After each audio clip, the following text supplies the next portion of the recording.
Yeah, welcome to the Premier Top 4 Podcast. This is another Amorim special. Ruben Amorim special. I'm smiling, but I'm not happy. I wish they can be losing left, right, center, but it looks like it's not happening.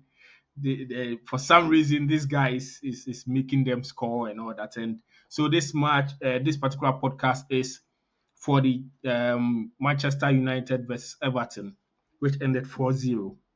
So we are going to delve right into it and why Ruben Amorim is all of a sudden causing this magic at Old Trafford. So before we start everything, as you know, he's the coach, Michael, coach himself. Today I'm mentioning his name so that he doesn't say it himself. Because I can see that his spirit is so high because they are winning. It's so annoying. So if you're a Chelsea fan or a Liverpool fan, go to the page. There's our video is going to be there. Your video, a special video for Chelsea fans, has been made already. And Baresca Boys, and then the Liverpool one is also being made. So it's a triple upload for this weekend. So we are working really hard for you guys.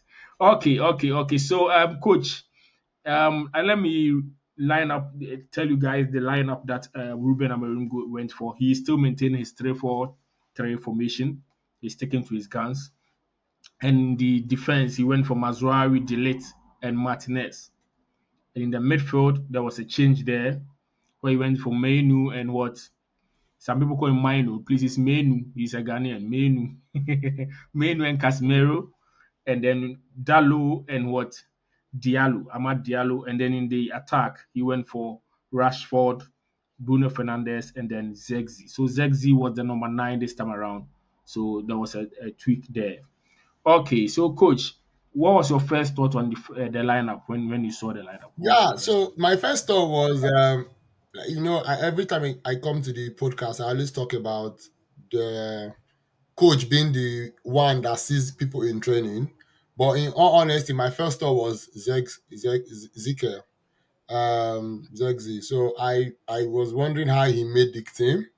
However, I would understand that there's call for rotation, especially with the midweek games and weekend games. So teams are likely to play twice a week, sometimes three times if you are unlucky to play on Saturday.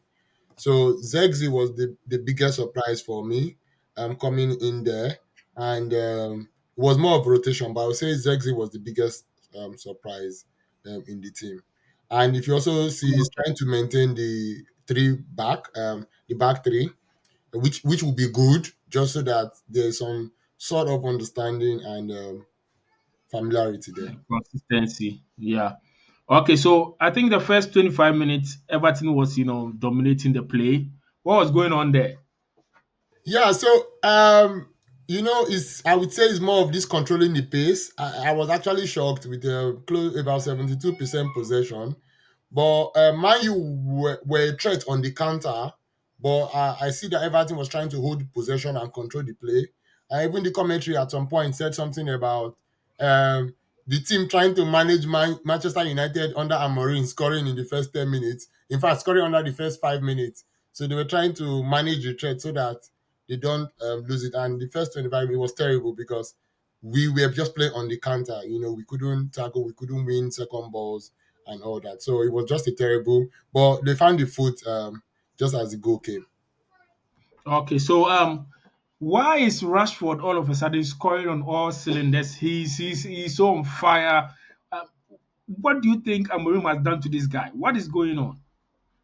Well, I would compare it to what is happening at Sporting. Every coach has, I think, the inspiration on their team.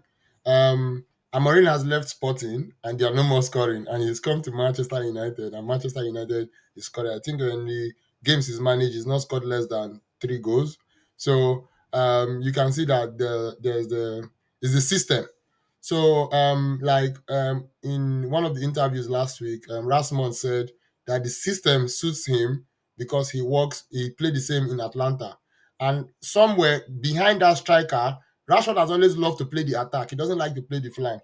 So trying to walk behind the strikers looks like a role he is happy to onboard. And it's like a false nine, because if you look at the game today, almost at every time he was the pinpoint man, even when he was not the pinpoint man in terms of the formation. So it looks like the approach to the game suits his his enjoyment, his anticipation, his flow, his approach to football matches, and clearly it looks like it's working for him. So we hope he keeps it up. Or is it not that maybe he didn't like the former manager and No, no, no, no. I don't think it's the money. Manager plays their own role. Clearly, you can see that, especially as the coaches have come in, everybody has been complaining about how the team is very slow. Very slow. But you can see, and we've been singing intensity. Intensity is not by mouth, but at least in action. So you see players now running more, engaging more, and So I think the coach and his team, especially, they're doing a good job. Okay, so I think Bruno Fernandes has found his assist boot again. He's dominating the play and all that. So how do you see Fernandes first half performance? I would say Bruno generally did well today, but he still needs to work on his marking. He talks too much in the pitch. He should reduce his talking and play more football. And but we cannot rule out the fact that chances created in Europe last season, last 2 seasons, coming into this season, Bruno has been there. So it's not surprising, and we're happy that he's found his foot again to supporting these goals. So let's talk about the man on fire. It looks like the system was made for him. Amad Diallo. Coach, why is he so pivotal to whatever Amorim is trying to build? So first, for that young man, I like his aggression. The aggression he showed today is something he has not shown. He has not showed since he came back to Man U. He's been playing ball. Today's game particularly came with certain aggression. It looks like he's trying to fight for a permanent place in the team. He worked his socks out, and trust me, he's not too greedy. His decision making perfect. His marking. I remember last week I said something about his combination with Mazawari. I told you very well that that combination is the best, especially because when he's lacking, the player slots in to cover for him, and he has the time to come back to support. Fantastic combination. So he has the support. Apart from having the support, he's also taking up his role seriously in going back to the defense to support and mark. And take nothing away from him. His pace is absolutely correct. His the way he jumps over tackles. It looks like he's a trademark now. Jumping over sliding tackles. Unless you really want to raise your foot to hack him down, it looks like his leg will not be caught. So the system may suit him because in the Champions League game as well, they said something about Amorim and his full wing back spinning to the line, making the pitch bigger, let the other guys in the center do the work. And with his pace, his technical ability on the one-to-one, and his decision making, today he's shown that he's a 100/100. Okay, so how did you see? I think the new introduction in the team was Menu. How did you see his performance as well? Yeah, coming back from injury, we've always, in the menu system, one of the things we couldn't discuss during the international break was how the players in the middle will support the transition. And even during the Ten Hag era, we see that Meno is only one of those players that is confidently in turning the transition from the back to the front. And, other pundits have also said about his role in going forward. Today, maybe because he's still match rusty, he couldn't impact so much in going forward. But in the midfield, he was able to give Casemiro the support that Casemiro needed, and they complemented each other in supporting themselves, which was lacking in the last match because of the role of Eriksen, his age, his mobility, and all that stuff. Eriksen has really not been a defensive player in his career. So, but with Meno and Kase in the middle, it was very strong and allowed Bruno and Rashford do their thing in front, and the wingers, to expand. If you really check the game today, the Mazarari importance and Ahmad made that support. So Meno coming back to the team is good, and it's good that we have these rotations and people who can hold their foot in there. Okay, so looking at the second goal of Rashford and Ahmad assisting again, look at these two people are becoming the most important players in the system now. What is going on, coach? So The second goal again. in, in, Yeah. in football is what they call understanding. Before the goal, there was a miss. If you remember, there was a miss. So it was a misplaced pass where it looked like Rashford overran and Ahmad played the square play behind the 18. when Rashford has already gone in front. So it's about understanding of your teammates. So clearly, if I were in that team, I know that once Ahmad has the ball on the 1-to-1, he would have an advantage. So what it needs to be is to be in the position. In all honesty, Rashford even needs to do more because about the first opportunity that missed clearly showed that he needs to keep up because Ahmad is young and is fast, and a lot of the time he will outpace him. It's just for Rashford to be in the right position at the right time. Well, who will not love a tap in, so that he can be getting those kind of goals. So the combination is good, and especially for the square balls and in the counter attack. The two of them are fast. Ahmad seems to be faster these days. So the combination is something Rashford will enjoy. Okay, and then Super Zirkzee scored again, and there's one name that came up again. Ahmad assisted again. It looks like this guy, he is everything to. So I'm just thinking, I don't want it to happen, but in case he is injured, who is going to replace him in the team? Because it looks like he's everything now. That's for Ahmad, yeah.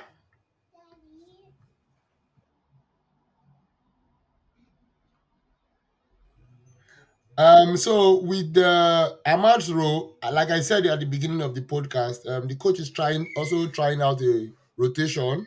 Personally, I would say Anthony in the Champions League, for example, not the Champions League, in Europe during the midweek, showed that he can hold his own. He just needs to be more confident, in the game. No too much dribbling, and it was attracting the attacker. So there's a lot of tweaks that can go around there if Ahmad is not there. Anthony can wake up to the responsibility. You know, Dalot can come back to that position to play with Luke Shaw in form and the young guy, I'm forgetting his name now off my head, to cover the left. So there's a bit of rotation, and if Euro can come back as well, Mazarari can move up there, which people are itching to see how he's going to perform if he goes up the field in the place of Ahmad. So it looks like Ahmad may have sealed that spot right now, but if he's out of the game, maybe due to injury or suspension, I think we will be comfortable to have people play in that position. So the question is that is this particular performance the one that is going to encourage the guys that the coaching system works? So we should just listen and give him everything that we need to give him. Do you think there's going to be that this going to be that performance that's going to help them? Well, I would not say this is the performance. I would not say this is the performance. Even the post-match interview, he used the word he's just lucky. Why I say this is not the performance is that we cannot rate the game by Everton. We cannot rate the game by Bodo Glimt or any other. But what is important for us, not just as a team, but even as fans, is that we are beginning to see an identity. When Maguire came into the game today and was playing those long passes, and I was like, I remember I said in this podcast that there are some of this system that suits Maguire playing those long passes because he loves to do that. He can do that. We cannot take it away from him. So we are beginning to see the identity. So that is what is paramount. Then when we now have the identity, we'll now try to start identifying the players that can really play those roles week in, week out, and then we can now say, okay, we are getting ourselves in place. Remember last week we were asking how many points we are going to pick off the road, and this is the journey to picking those points. So I would say we can now determine how well we will play maybe after these next 5 games because we have good opponents within it as well. Okay. So we don't want to waste much time today. So what is your target for Amorim after this performance in the Premier League? We're not still changing the position. It's top four. You asked last week who are we replacing. Whoever we are replacing, good luck to them. But the So it minimum, looks at like least, as let's we are get to top speaking, four. if Man City doesn't win the match, they are in fifth. So we are replacing Man City. That's Well, the league is still a long time. I personally, I always say that the league is decided in December, January. yeah. So even Liverpool doing well now, Arsenal is just behind. They are looking for a sleep. Chelsea is looking for a sleep. You know, so it can go anywhere. It can go anywhere. Or for Manchester United as my team, all we need to do is to keep the run of form get as many 3 points as we can, and hope that the big teams up there also drop points. So why not? I think top four would be overperforming because of where we started from and how we started this year. Okay, okay. So Ruben Amorim, if you are listening, top four is what the fans are putting on you. Though you came in the middle of the season. So okay, so Manchester United fans, I want to hear your comment and let's say is the target too high or should they aim for top six and then maybe next season top four, whatever your opinion is, you want to see it in the comments. See you the same time next week, and then make sure you watch the review for the Liverpool match, and also if you're a Chelsea fan, the Chelsea one. Thank you guys. See you the same time next week. Bye. Bye.